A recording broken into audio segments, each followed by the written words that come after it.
You're listening to The Importance of Being Earnest by Oscar Wilde, a play in 3 acts. Act 1. Scene: morning room in Algernon's flat and a half-moon straight. The room is luxuriously and artistically furnished. The sound of a piano is heard in the adjoining room. Lane is arranging afternoon tea on the table, and after the music has ceased, Algernon enters.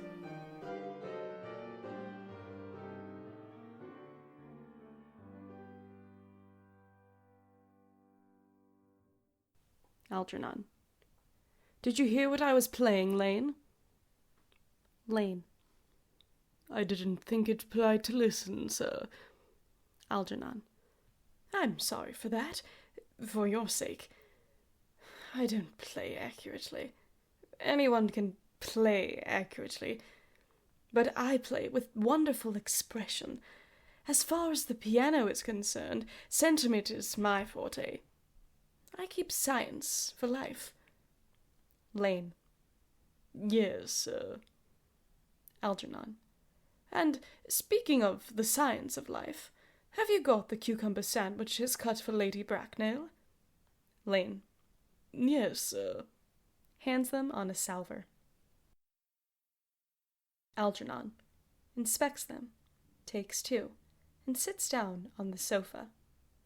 Oh, by the way, Lane, I see from your book that on Thursday night, when Lord Shorman and Mr. Worthing were dining with me, 8 bottles of champagne are entered as having been consumed. Lane: Yes, sir. 8 bottles and a pint. Algernon: Why is it that at a bachelor's establishment the servants invariably drink the champagne? I ask merely for information. Lane: I attribute it to the superior quality of the wine, sir. I have often observed that in a married household the champagne is rarely of a first-rate brand. Algernon: Good heavens! Is marriage so demoralizing as that? Lane: I believe it is a very pleasant state, sir. I have had very little experience of it myself, up to the present. I have only been married once. That was in consequence of a misunderstanding between myself and a young person. Algernon languidly: I don't know that I have much interest in your family life, Lane. Lane: No, sir, it is not a very interesting subject. I never think of it myself. Algernon: Very natural, I am sure. That will do, Lane. Thank you. Lane: Thank you, sir. Lane goes out. Algernon: Lane's view on marriage seems somewhat lax. Really, if the lower orders don't set us a good example, what on earth is the use of them? They seem, as a class, to have absolutely no sense of moral responsibility. Enter Lane. Lane: Mr. Earnest Worthing. Enter Jack. Lane goes out. Algernon: How are you, my dear Ernest? What brings you up to town? Jack: Oh, pleasure, pleasure. What else should bring one anywhere? Eating as usual, I see, Algy. Algernon stiffly: I believe it is customary in good society to take some slight refreshment at 5 o'clock. Where have you been since last Thursday? Jack sitting down on the sofa: In the country. Algernon: What on earth do you do there? Jack pulling off his gloves: When one is in town, one amuses oneself. When one is in the country, one amuses other people. It is excessively boring. Algernon: And who are the people you amuse? Jack airily: Oh, neighbours. Algernon: Got nice neighbours in your part of Shropshire? Jack: Perfectly horrid. Never speak to one of them. Algernon. How immensely you must amuse them. Goes over and takes sandwich. By the way, Shropshire is your county, is it not? Jack. Shropshire. Yes, of course. Hello. Why all these cups? Why the cucumber sandwiches? Why such a reckless extravagance in one so young? Who's coming to tea? Algernon. Oh, merely Aunt Augusta and Gwendolen. Jack. How perfectly delightful. Algernon. Yes, that is all very well, but I'm afraid Aunt Augusta won't quite approve of you being here. Jack. May I ask why? Algernon. My dear fellow, the way you flirt with Gwendolen is perfectly disgraceful. It is almost as bad as the way Gwendolen flirts with you. Jack. I'm in love with Gwendolen. I have come up to town expressly to propose to her. Algernon. I thought you had come up for pleasure. I call that business. Jack. How utterly unromantic you are. Algernon. I really don't see anything romantic in proposing. It is very romantic to be in love, but there is nothing romantic about a definite proposal. Why, one may be accepted. One usually is, I believe. Then the excitement is all over. The very essence of romance is uncertainty. If I ever get married, I'll certainly try to forget the fact. Jack. I have no doubt about that, dear Algy. The divorce court was specially invented for people whose memories are so curiously constituted. Algernon. Oh, there is no use speculating on that subject. Divorces are made in heaven. Jack puts out his hand to take a sandwich. Algernon at once interferes. Please don't touch the cucumber sandwiches. They are ordered specially for Aunt Augusta. Takes one and eats it. Jack. Well, you have been eating them all the time. Algernon. That is quite a different matter. She's my aunt. Takes plate from below. Have some bread and butter. The bread and butter is for Gwendolen. Gwendolen is devoted to bread and butter. Jack, advancing to table and helping himself. And very good bread and butter, is it too? Algernon. Well, my dear fellow, you need not eat as if you were going to eat at all. You behave as if you were married to her already. You were not married to her already, and I don't think you ever will be. Jack. Why on earth do you say that? Algernon. Well, in the first place, girls never marry the men they flirt with.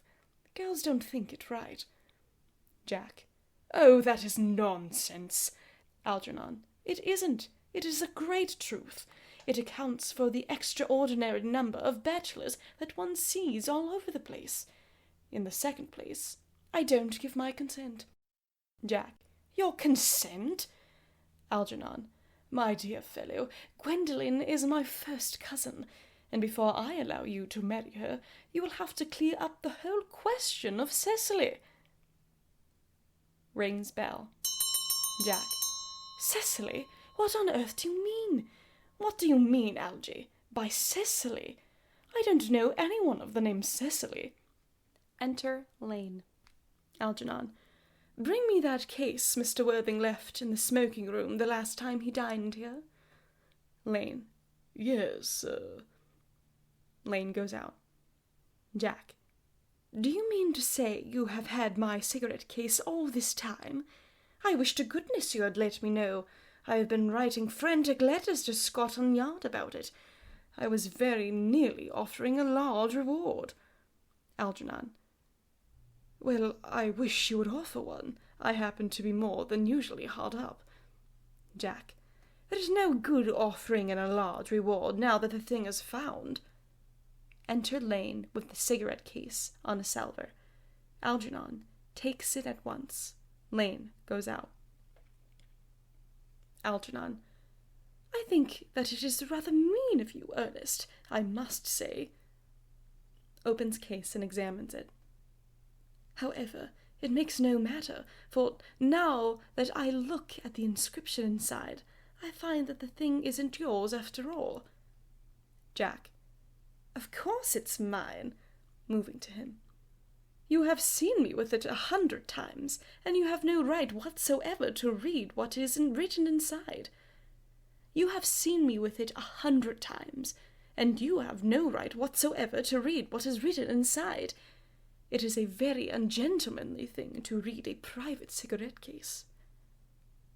Algernon. Oh, it is absurd to have a hard and fast rule about what one should read and what one shouldn't. More than half of modern culture depends on what one shouldn't read. Jack.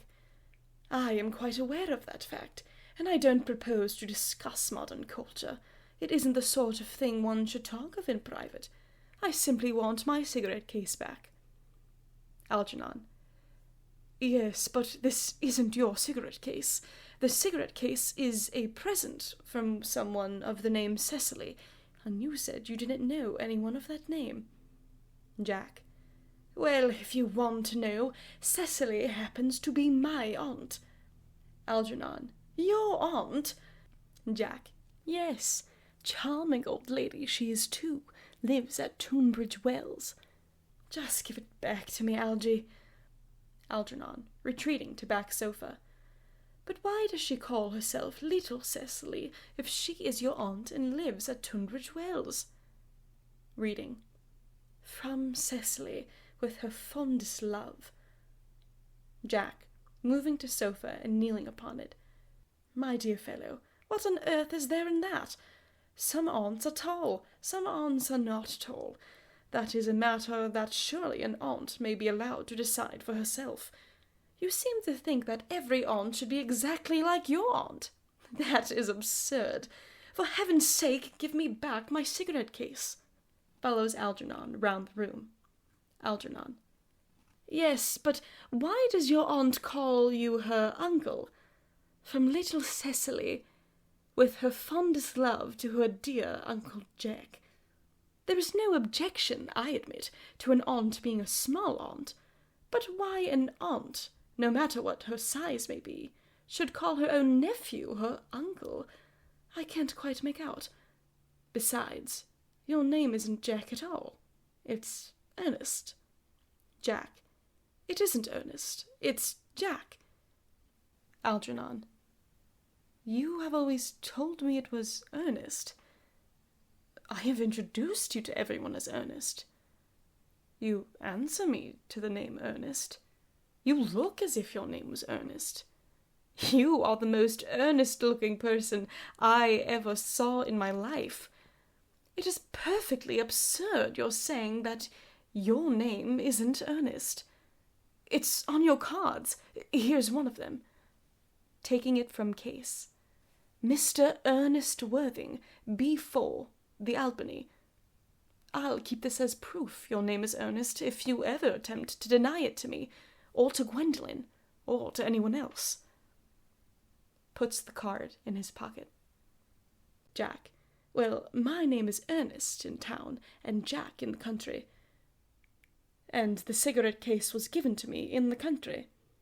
Algernon. Yes, but that does not account for the fact that your small Aunt Cecily, who lives at Tunbridge Wells, calls you her dear uncle. Come, old boy, you had much better have the thing out at once. Jack. My dear Algy, you talk exactly as if you were a dentist. It is very vulgar to talk like a dentist when one isn't a dentist. It produces a false impression. Algernon. Well, that is exactly what dentists always do. Now, go on. Tell me the whole thing. I may mention that I have always suspected you of being a confirmed and secret Bunburyist, and I am quite sure of it now. Jack. Bunburyist? What on earth do you mean by Bunburyist? Algernon. I'll reveal to you the meaning of that incomparable expression as soon as you are kind enough to inform me why you are Ernest in town and Jack in the country. Jack. Well, produce my cigarette case first. Algernon. Here it is. Hand cigarette case. Now produce your explanation, and pray make it improbable. Sits on sofa. Jack. My dear fellow, there is nothing improbable about my explanation at all. In fact, it is perfectly ordinary. Old Mr. Thomas Cardew, who adopted me when I was a little boy, made me in his will guardian to his granddaughter, Miss Cecily Cardew. Cecily, who addresses me as her uncle from motives of respect that you could not possibly appreciate, lives at my place in the country under the charge of her admirable governess, Miss Prism. Algernon.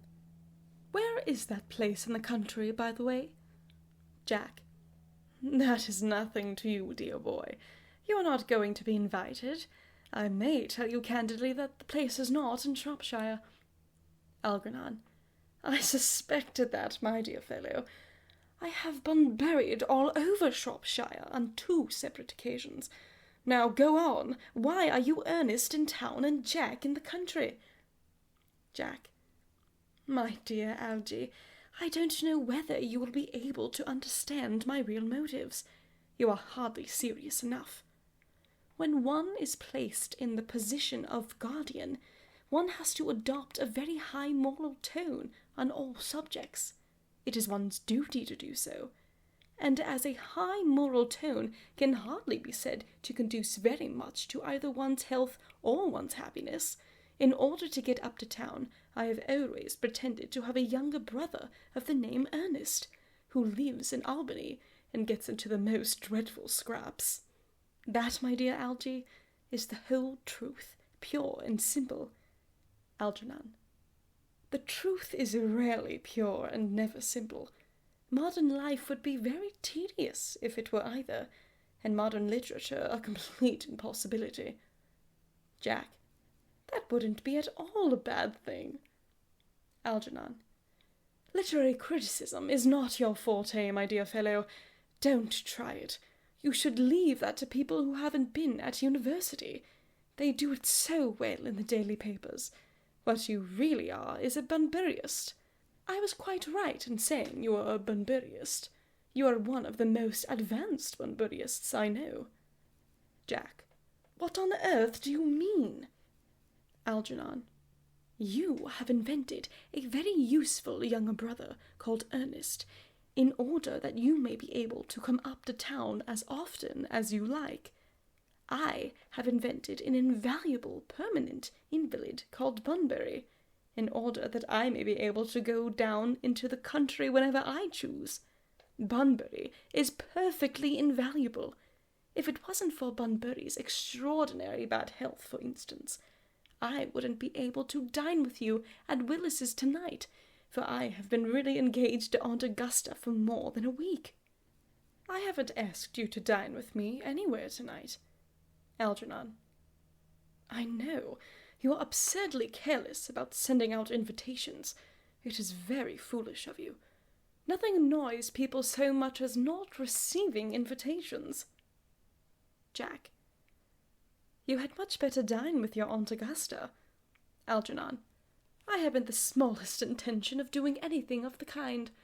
To begin with, I dined there on Monday, and once a week is quite enough to dine with one's own relations. In the second place, whenever I do dine, there I am always treated as a member of the family, and sent down with either no woman at all, or 2. In the third place, I know perfectly well whom she will place me next to, tonight. She will place me next Mary Farquhar, who always flirts with her own husband across the dinner table. That is not very pleasant. Indeed, it is not even decent. And that sort of thing is enormously on the increase. The amount of women in London who flirt with their own husbands is perfectly scandalous. It looks so bad. It is simply washing one's clean linen in public. Besides, now that I know you to be a confirmed Bunburyist, I naturally want to talk to you about Bunburying. I want to tell you the rules. Jack. I'm not a Bunburyist at all. If Gwendolen accepts me, I'm going to kill my brother. Indeed, I think I'll kill him in any case. Cecily is a little too much interested in him. It is rather a bore, so I'm going to get rid of Ernest, and I strongly advise you to do the same with with your invalid friend who has the absurd name. Algernon. Nothing will induce me to part with Bunbury, and if you ever get married, which seems to me extremely problematic, you will be very glad to know Bunbury. A man who marries without knowing Bunbury has a very tedious time of it. Jack. That is nonsense. If I marry a charming girl like Gwendolen, and she is the only girl I ever saw in my life that I would marry, I certainly won't want to know Bunbury. Algernon. Then your wife will. You don't seem to realize that in married life 3 is company, and 2 is none. Jack, sententiously. That, my dear young friend, is the theory that the corrupt French drama has been propounding for the last 50 years. Algernon. Yes, and that the happy English home has proved in half the time. Jack. For heaven's sake, don't try to be cynical. It's perfectly easy to be cynical. Algernon. My dear fellow, it isn't easy to be anything nowadays. There's such a lot of beastly competition about. The sound of an electric bell is heard. Ah, that must be Aunt Augusta. Only relatives or creditors ever ring in that Wagnerian manner. Now, if I get her out of the way for 10 minutes so that you can have an opportunity for proposing to Gwendolen, may I dine with you tonight at Willis's? Jack. I suppose so, if you want to. Algernon. Yes, but you must be serious about it. I hate people who are not serious about meals. It's so shallow of them. Enter Lane. Lane. Lady Bracknell and Miss Fairfax.